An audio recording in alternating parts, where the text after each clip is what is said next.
Our next guest is the Distinguished Professor of African American and Diaspora Studies at Vanderbilt University. He's also a New York Times bestselling author of more than 20 books and a well-known media and cultural commentator on just about every bit of national TV and radio in the nation.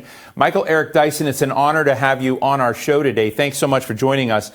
So I've been trying to I have read so much of what you've written, and I know that the audience that needs to hear some of what we're talking about today are those who are least concerned with race and justice in America, right? Mm-hmm. That's the challenge of the time.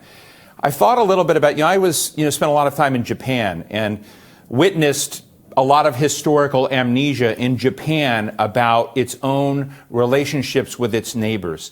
What do you think are the best antidotes to historical amnesia in this country about these questions of race and divides and systemic bigotry in this country?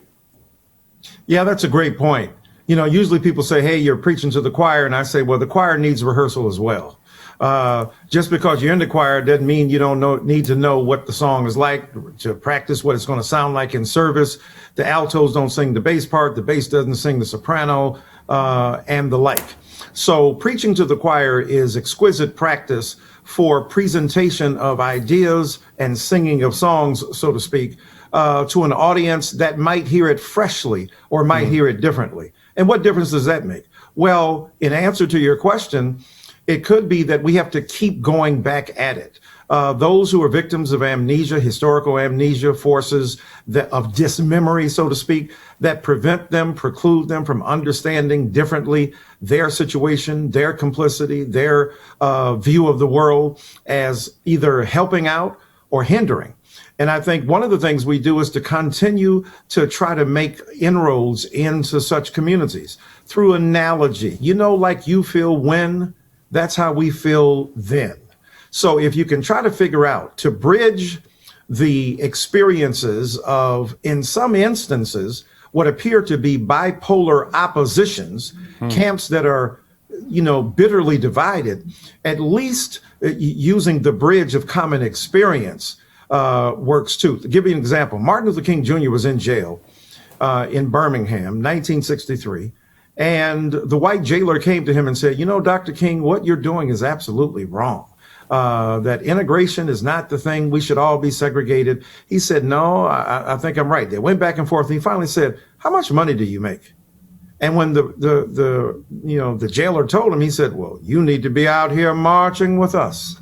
So there's a way in which we can say, look, some of the stuff you're interested in, we're interested in. You're interested in your kids getting a better education, so are we. You're interested in a better wage for your job, so are we. But the way to do it is not to think that I'm your enemy or that black people or brown people are your enemies. Let's band together. Let's join where we have common cause and make an argument in behalf of both of our societies, societies, communities, and camps, and it makes a difference. It may not work, but even if it works a little bit, it opens up the door of possibility that some of that amnesia can really be rejected, and in its place, some serious historical memory put.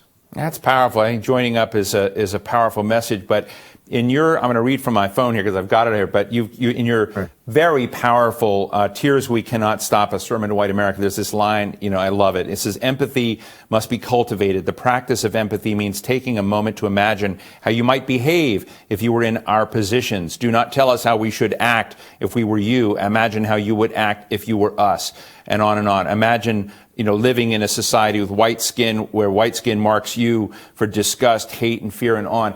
Sometimes I've done events with people that are diametrically opposed in position, and in the middle of the event, I had them walk in each other's shoes to change positions and argue the best points of the other side. This empathy thing seems to be a huge issue today, and so I'm just wondering, to go a little bit further than joining up, how have you found, what's the best track to get people to understand what it is to feel, to be in someone else's shoes so that they can really generate real empathy? Yeah, well, your methodology there is quite brilliant because it forces people to make arguments in behalf of positions they might not naturally be inclined to support. Beyond that, I think, and on that line, but a bit further up the road, so to speak, is when something happens to somebody and then the light goes off. For instance, a lot of people now are, because of COVID and the pandemic and this novel coronavirus are out here, waiting for checks for $1,200, $1,400 and whatever. They're going to food banks in ways they never did before.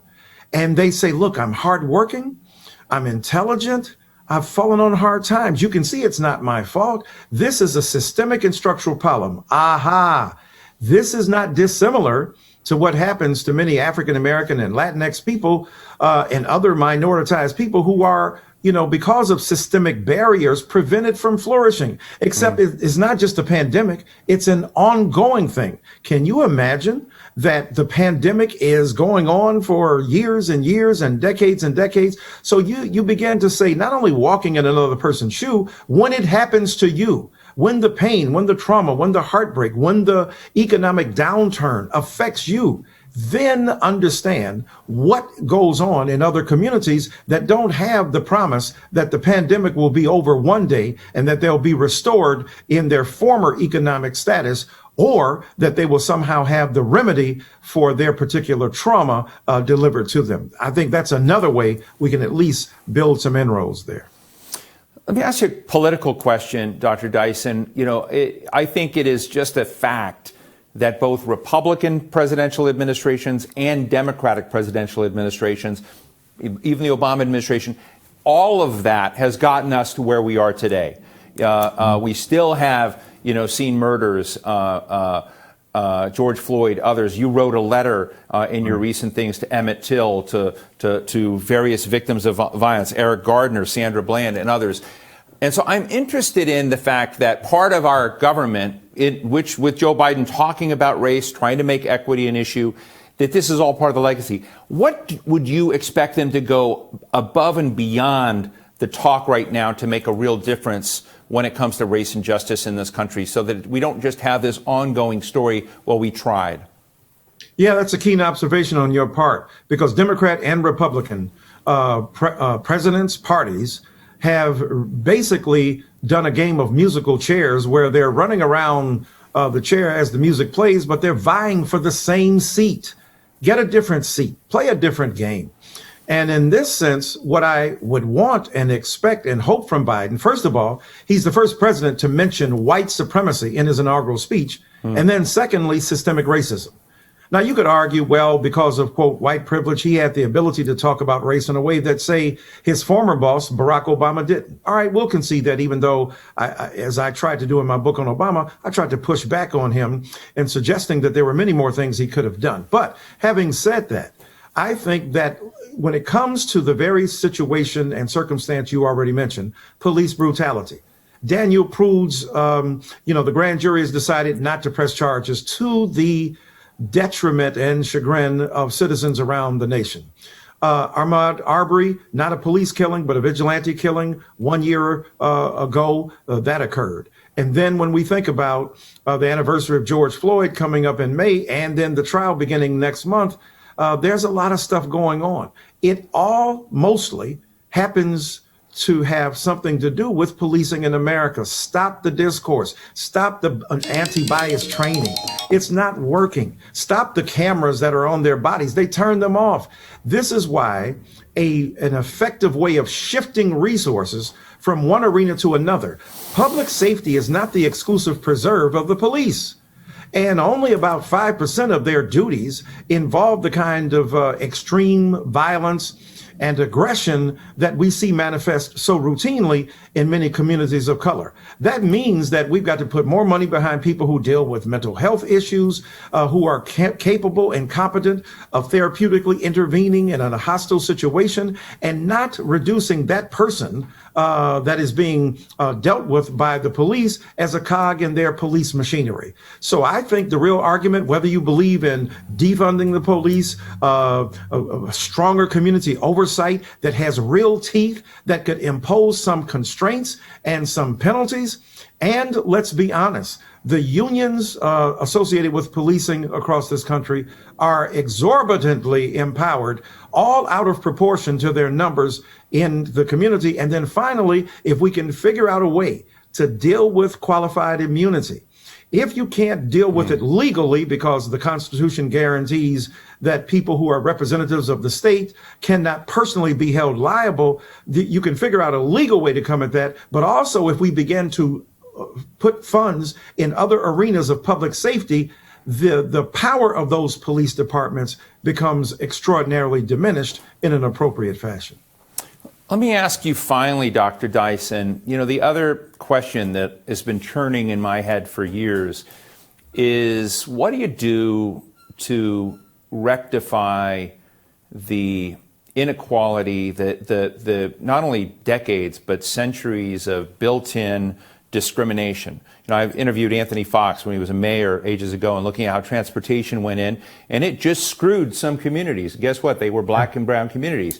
And you kind of look at the legacy there. You look at redlining and, financing homes or businesses or, having stores or food deserts. Guess what? Black communities and brown communities. You look at incarceration rates, the drug economy that was out there, et cetera. You look at the way black and brown people ended up in jail and white kids, same crimes didn't. I used to work with Ta-Nehisi Coates, and he's talked about reparations, as many have. But I guess the question is, when you look at that legacy of just a ball and chain, excuse the metaphor, around a whole bunch of Americans and not around others, I know there's no quick fix, but I just would love to get your insights on how we begin moving that forward in a credible way, and where so-called white America, those in there, understand that has to happen for society to get healthier. Does that make sense? It's a great point. A couple of things that pop to mind. First of all, treat black people like you treat white people. And what do I mean by that? As Ira Katznelson in his book, When Affirmative Action Was White, said, the GI Bill was basically an act of affirmative action in a broad sense. We can even say reparations for the hurt and the pain and the trauma that these soldiers endured in foreign theaters of war, returning home, mostly white. Some black people got advantages, but mostly white citizens. And what did they get? They get tests, points on a test to go to school. All right, great. Right. They got, extra loans for housing, powerful. And they got a boost up in terms of getting a job. Well, my God, in practical terms, that's what we're talking about. People who made sacrifice get compensated in some way. And how it gets worked out, we can talk about that. You've named several areas. Those are rehearsals for reparation. The way in which reparation, will be doled out, that's a different story. People can begin to argue about that. But the notion that you can steal somebody's furniture, steal up their house, and then when they claim they want some of it back, you go, hey, that's too long. It's about 100 years ago. We built a bunch of mansions around that housing. Your people who are your legatees are just out of luck. If we can just have a simple moral approximation to what experiences have hurt and harmed us and how those have been done to black people in this country, we might at least begin to think about it. I'll end by saying this. Martin Luther King Jr. said, a nation that has done something special against the Negro, as we were then called, for 250 years, has to do something special for the Negro now. And he suggested, as the National Urban League had, a Marshall Plan for the inner city. There are multiple tributaries feeding into the great river of reparation. We just got to figure out our will to do so. Well, Dr. Michael Eric Dyson, Vanderbilt University, and you're the guy I consider the eyes wide open guy, and I want to thank you for helping me to have some semblance of a beginning of understanding and empathy for some of these issues. Thanks so much for joining us today. Thanks for having me, and you're doing a heck of a job, my friend. Thank you, sir.